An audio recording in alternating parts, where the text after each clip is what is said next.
দরকার। ডক্টর তুহিন মালিক, আপনি কি অধ্যাপক মেজবাহ কামাল যেটা বলছেন যে দলীয় সংস্কৃতিতে আমাদের গণতান্ত্রিক সংস্কৃতি হারিয়ে যাচ্ছে, এটার কি মানে আমরা কি এভাবেই হাঁটতে থাকবো নাকি আমরা পেছনের দিকে যেতে থাকবো? এটা তো আপনাকে বাস্তবতাকে মেনে নিতে হবে, যে এই কারণে যে আমাদের দেখেন বাংলাদেশের 6 ঋতুর দেশ ছিল বাংলাদেশ, এখন 2 ঋতু হয়ে গেছে, শীত ঠান্ডার গরম।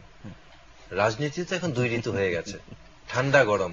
আবার আওয়ামী লীগ বিএনপি একটা ঠান্ডা একটা গরম, যে ক্ষমতায় থাকে সে হয়ে যায় গরম, আর যে ক্ষমতা হারায় তাকে ঠান্ডা করে দেয়।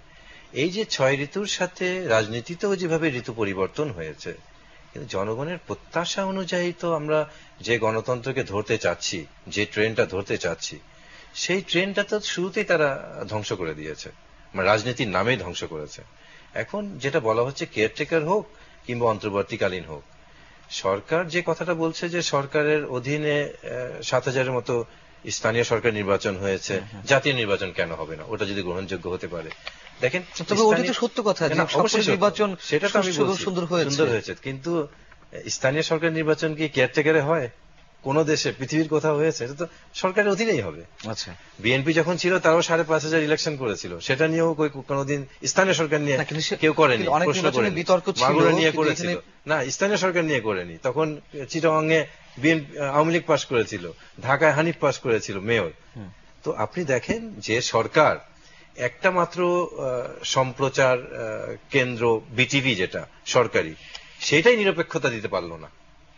এখনো দেখেন বিটিভির কি অবস্থা। বিটিভি যেখানে নিরপেক্ষ না, সেখানে সেই সরকারের অধীনে কিভাবে আপনি নির্বাচন করবেন? জনগণ জানতেই পারলো না যে 5ই মে আলেমদের সমাবেশে যে গণহত্যা ঘটলো রাতের অন্ধকারে, কি ঘটেছে আজ পর্যন্ত সরকারই জানাতে পারলো না। শুধু প্রধানমন্ত্রী জানেন যে আলেমরা শরীরে নাকি রং মেখে শুয়েছিল। তো ওই যে শুয়েছিল ওই ভিডিওটা দেখালেই তো হয়, আমরা দেখতে পারি যে কারা শুয়েছিল কারা দৌড়েছে।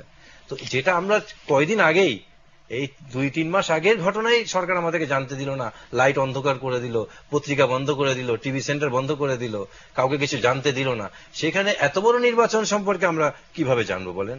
আর ইলেকশন কমিশন কিভাবে নিরপেক্ষ নির্বাচন করবে? City corporation, Dhaka city corporation নির্বাচন করার জন্য তাদের 180 দিনের আইনগত বাধ্যবাধকতা রয়েছে। সুপ্রিম কোর্ট যেখানে জাজমেন্ট করে বলে দিয়েছে তাদেরকে নির্বাচন করার জন্য, তারপরে একটা রুলও হয়েছে হাইকোর্টের, তারপরে তারা সিটি কর্পোরেশন ইলেকশন দেয় না। কেন দেয় না? যেখানে তারা নিজেরাই আইন ভঙ্গ করছে। সিটি কর্পোরেশনের মতো একটা স্থানীয় সরকারি নির্বাচন দিতে তারা অপারগ, সক্ষম না। সেখানে আপনি কি মনে করেন 4 লক্ষ ভোট কেন্দ্রে তারা নিরপেক্ষভাবে নির্বাচন করতে পারবে? আর সবচেয়ে বড় কথা যে এই যে সরকারের যদি সদিচ্ছা থাকে, সংবিধান বলেন আর পার্লামেন্ট বলেন কিছুই লাগবে না। সরকার ইচ্ছা করলে এখনই একটা ব্যবস্থাপনা তৈরি করতে পারে। কারণ আমি একটু শেষ করি 1 মিনিট। উনি যে বললেন শাহবাগের কথা বললেন, দেখেন শাহবাগের একদিনের আন্দোলনে সরকার যদি একটা আইন পরিবর্তন করতে পারে, তাহলে দেশের এত মানুষের দুর্ভোগ, এত মানুষের দাবি, বিএনপি এবং 18 দলের মতো একটা বড় জোটের দাবি, সেখানে কেয়ারটেকারকে তো আপনারা মানতে পারছেন না।